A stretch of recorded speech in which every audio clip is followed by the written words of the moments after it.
Yo, what's going on, everyone? It's TK, and today I'm gonna dive into one of our wars with Navi. Recently, we had yesterday in World's Warmup Clash of Clans tournament. So, we're gonna dive into some of the best attacks and see what happened in this war.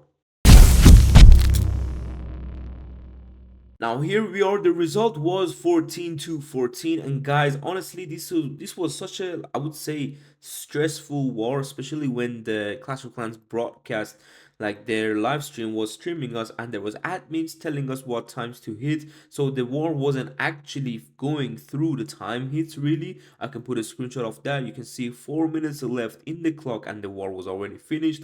But let's just see some of the best attacks, and I'm gonna start actually with Stars' hit here. Honestly, this hit was so quick. Now you might be saying, look at this base, like why are you guys running this base? Well, look at this invisibility towers, right? This was a base not to get defense from Stars, but to actually kind of hold him back. And not just Stars, but other players too. This base had defended a 2-minute 57 attack before. So that's why we went to run this base to try to kind of, I would say, make them low on time. But I mean, it's Stars, man. Like, I don't know how he's doing this, but look at this. He's clearing things on the top side. He cleared the right side, he cleared the lower side, and he loloing from the left side. Every angle of this base is getting loloed all together, and that's how this base got wrecked in 1 minute and 1 second. He's gonna go with that freeze. Our invisibility towers goes off, and this is where, of course, there's nothing left for his loons to target anymore, so everything clumped up in the core, and this is just absolutely crushing attack. I mean, the idea of this base was originally from me to run it because we used it on a previous war, as I said, and we got a 2-minute 57 defense. So we took a risk to put this base against Navi to try to make their attacks lower, but it didn't work out nicely. So let's move on to the other hit from our clan. We're here on Komakun attack, and guys, I mean, if you see these bases, right, look at the way the base is designed. You see the air defenses. You don't see air defenses that deep. All their bases, Navi had kind of anti-dragon bases. Dragon. Why does it dragon? Anti-dragon bases. Super drag, e-drag, any type of dragon. They had the core with these air defenses. All their bases, you couldn't snipe the air defense with heroes or rockaloons or flame flinger. It was just insane how they kind of analyzed two of our best attackers, Ashik and Rakibu, and also myself, that I'm doing some Hydra attacks in tournaments. So that's why we had to go, mostly some of us, on ground attacks. And yeah, I mean, it's Root Riders right now. Everyone in World's Warm-Up was using the Root Rider. Navi also used, I believe, 4 Root Rider attacks or 3 Root Rider attacks.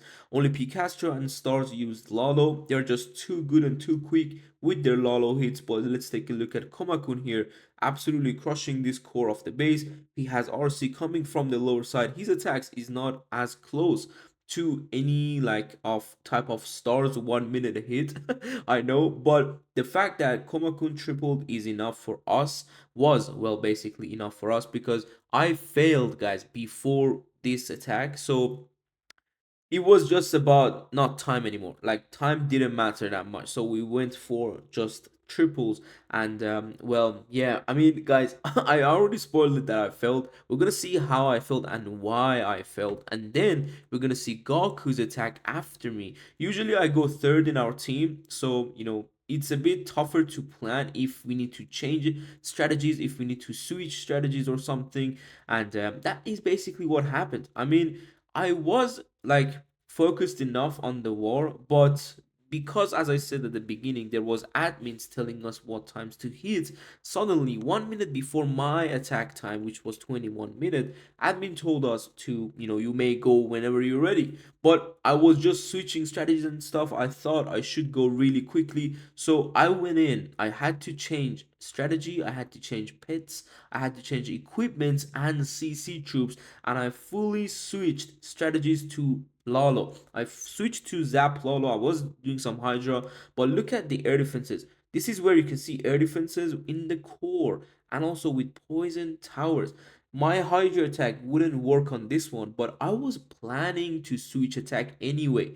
It was just about that I did it quickly. My army wasn't fully set. This is, as you know, my Zap Lolo strategy in Legends League. I have this exact army saved up, so I just copied it to my FC like friendly challenge army and went to the attack really quickly. Couldn't have enough time to take, for example, a wall break for the king, or you're gonna even see my warden is gonna be on ground. So this attack was really rushed, and the plan on it wasn't the best. I took the responsibility of, this war that we lost. It was because of my fault. This base could have maybe got tripled if I had more time with other strategies. But fun fact, actually, Gaku attacked after me and he also failed, but his percentage was higher than me, and that's why we lost the war 2%. But the fact was, if I would have gone fourth, if I had more time to plan, Gaku would have failed before me. Because Gaku went with a Root Rider attack anyway. So if we tripled the attack before me, he would have done the same exact attack because he needed the triple and a quick triple. So he would have done the exact same thing and he would have failed. But let's take a look at this Lalo. We're gonna go dive in with the haste a bit soon, then the warden ability, moving through this base. And here is where I raged this group. I thought this group would have taken down that Inferno tower, but there was too many traps. And yeah, the Inferno melted us, man. So that Rage Tower couldn't take out the Inferno. Now the Flame Flinger was also a bit, of course, late, as you saw. It was just a quick plan, like a Legends League 30-second plan that I couldn't really kind of execute. So as I said, I take the blame for the loss in this war. It was really tough, man. It was really tough knowing that your team is gonna lose whenever you do a 2-star in these tournaments. It's insane how Tunnel 16 really is. But yeah, man, I tripled the war after this vs VM Legacy. They're a very good team. Some of my friends there.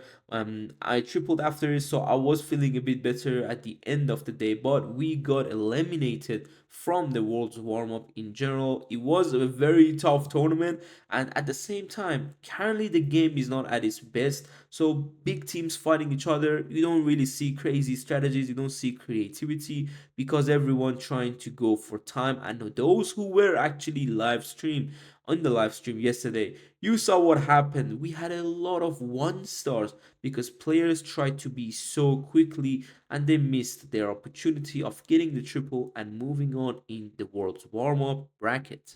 Now this is Gaku's attack. He came right after me, so yeah, with the Root Rider spam, he has an overgrowth spell. He's going with the Queen on the side, Siege Barracks on the top side, and spam. Look at the fastness. He's still going for time as well. And I mean, yeah, honestly, this base was designed to defend it. Like, we had a lot of tests on this base. Rocky Bull and Ashik, they did too much testing on these bases. But in general, yeah, when I failed, I was like, oh man, it's Navi, man. They're gonna get the 15-star. And when then Gaku failed after me, I was like, oh my god, I even feel worse because his percentage was higher and he got a 2-star, which means if my attack would have tripled, we would have won against Navi. But yeah, I mean, it was a bit unlucky to actually get Navi in the first stage of the playoffs. But it is what it is, man. We took the challenge. We went with our best, tried our best, but it wasn't enough.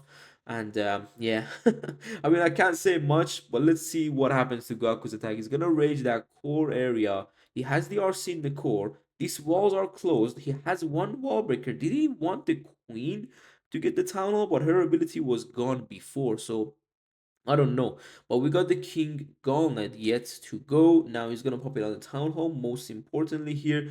But the King is there, so he's gonna waste his King Gauntlet and his troops and his RC against the King when he's fighting through the Town Hall poison. And look at this. Everything is dying out, and he's going to be falling short in this hit as well. So we saw a nice triple from Stars. We saw a nice triple from, Komakun from our team. Then we saw a fail from me. We saw a fail from Goku. And maybe a lot of you want to see Klaus's attack. So we're going to dive to that after this one and see how he got the triple. Because, of course, you saw the results. It was 14 stars. So only one fail. And this is the Navi's fail. It's unfortunate, a few more percentage than me. I think 4 buildings or 3 buildings. It's very unfortunate, but it is what it is, man. Sometimes you lose, man. Sometimes you lose and you learn from your mistakes. But yeah, let's move on to Klaus's attack. Now, these wars, guys, it's all about mindset.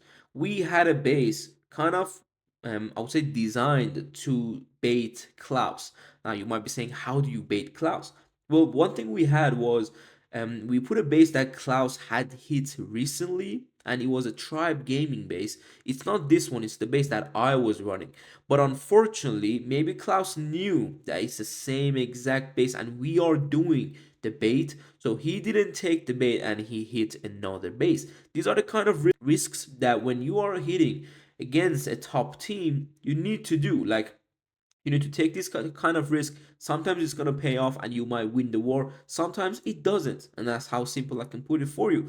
This base from Oside was defending very well for us in the other stages. This core is crazy with the Rage Towers, Teslas, Clan Castle, multiple Skelly Trap. You can see how much stock these troops are in the core. And the lower side also has a decent Tesla farm to, kind of demolish those side entries with other troops. So in general, this space was really kind of sweet in my opinion. Like, I really like this space personally. I still even have it on my own account, but it just doesn't defend against Klaus, because the way he went from the side of the base, a very weird entrance. And yeah, I mean, I don't know what else to say. I don't really want to commentate on a root rider attack. I can't really do that.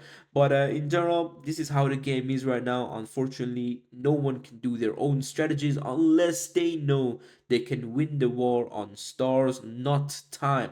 That's how simple I can put it for you. And hopefully you enjoyed this war. I mean, in general, it was a very painful war afterwards, especially for me. And I mean, imagine you are in that stage, failing your attack against Navi, knowing Navi can do 15 stars simply on your attacks and on your bases, and then Navi failing right after you. You can see the war event. I failed, and then Gaku failed right after me. So that's when I lost like the whole control. I was so mad.